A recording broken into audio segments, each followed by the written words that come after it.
Hello, this is Swords, and today we're going to be looking at this, a Persian Shamshir made of Wootz from around the year 1600. This particular Shamshir was made by a prolific sword maker from the Persian region known as Assad Allah. Assad Allah translates literally to the line of God, and it's unlikely that this was his actual name, but rather a trade name under which he was operating. Many swords are marked with the Assad Allah signature. However, most of them feature a stamped signature. The earlier ones, which are attributed to the actual Assad Allah from around 1600, feature an inlaid Koftgari signature, such as a partial one you can find on this blade. It's also made of a very fine dark Wootz, known as Kara Khorason. Kara means black, and Khorason is a region of Persia which is modernly part of Afghanistan and Iran. This sword features a steel hilt with protruding langets, a horn grip, and a steel pommel in the earlier style, being fairly short and very rounded. It is what is known as a Shamshir. Shamshir translates roughly to lion's tail or lion's talon, and it refers to the heavily curved blade. It's worth noting that this is not an evenly curved blade. It is straight for about half of its length before being curved in the latter portion. This is a fairly heavily balanced sword towards the blade. It balances around 8 or 9 inches out from the hilt, and this is due to the fact that this is a cavalry sword. This cavalry sword came to me via way of Poland. In the year 1601, a Polish king requested that an Armenian merchant purchase several fine, watered steel cavalry blades to bring back to Poland on a trip to Persia. This is almost certainly one of those swords. In the 400 years since that point, it has seen very significant use, and that's evidenced by the fact that a significant amount of the edge has been resharpened time and time again. This has resulted in the loss of a part of the signature. However, I have had it verified by 4 independent sources that this is in fact a Assad Allah signature and a Kara Khorason blade. It's not in perfect condition, featuring some light pitting along the blade. However, there are sections which are very clearly visible with that tight, dark Wootz pattern. When we bring it closer to the camera, you'll be able to see for yourself. This being a cavalry blade would have been used by something like the hussars pictured behind me. It's a fairly heavy sword when held in the hand, and would have been very unwieldy to use as an infantry sword. There were infantry variants of the Shamshir, however they were neither as thick in distal taper or as long in terms of blade length. I'll have all of the stats of this sword listed below in the description, including total length and weight. In order to analyze the qualities of this Shamshir, it is necessary to compare it to something you may be more familiar with. This is a variant of the 1796 light cavalry sabre. While these were generally British swords, this one was made for the export market and sent to America, where it served in the War of 1812. This model was made somewhere around 1809 or 1810. However, it is a fairly typical style, and thus is a good baseline to compare this cavalry sword to.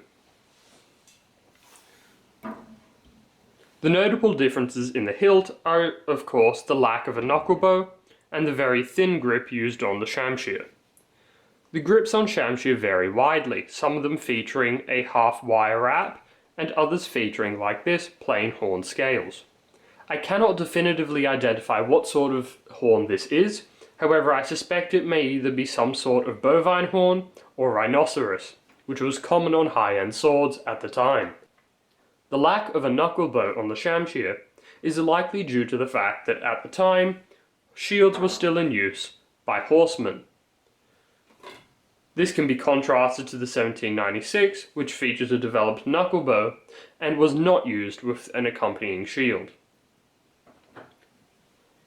Another feature that is different between the two is the width of the blade and the presence of a fuller.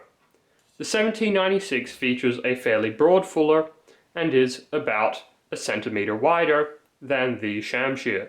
The Shamshir, in contrast, features what is known as a lozenge cross-section. They are, however, around the same thickness at the base.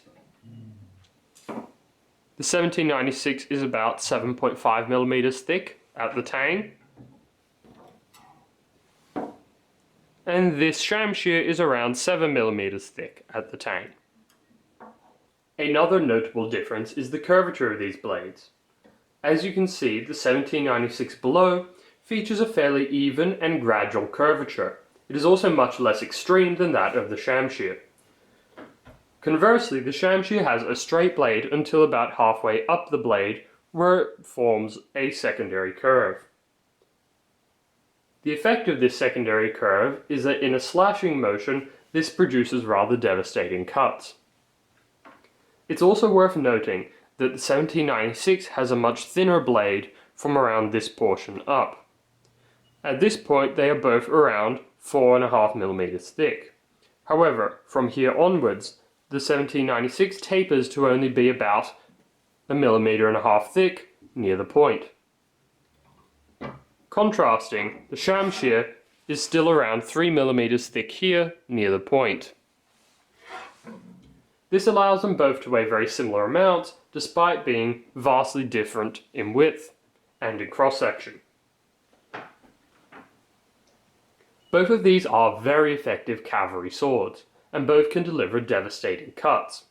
The lozenge cross-section provides a lot of strength to the edge, and prevents damage, whereas this thinner profile imparts better acute damage to soft tissue.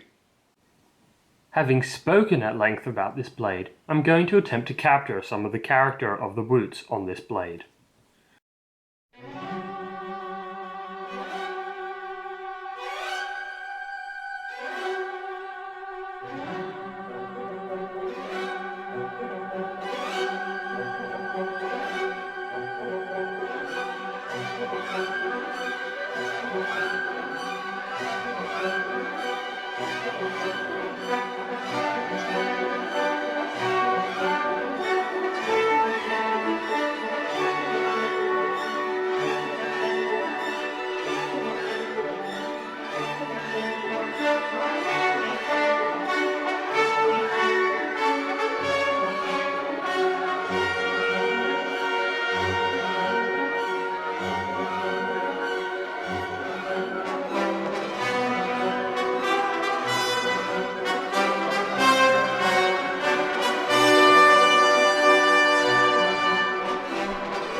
This has been a quick video by IPO Swords looking at a Persian Shamshir made by Assad Allah around the year 1600.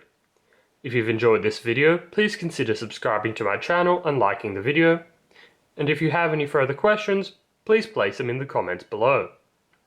That's all for today. Until next time, stay sharp.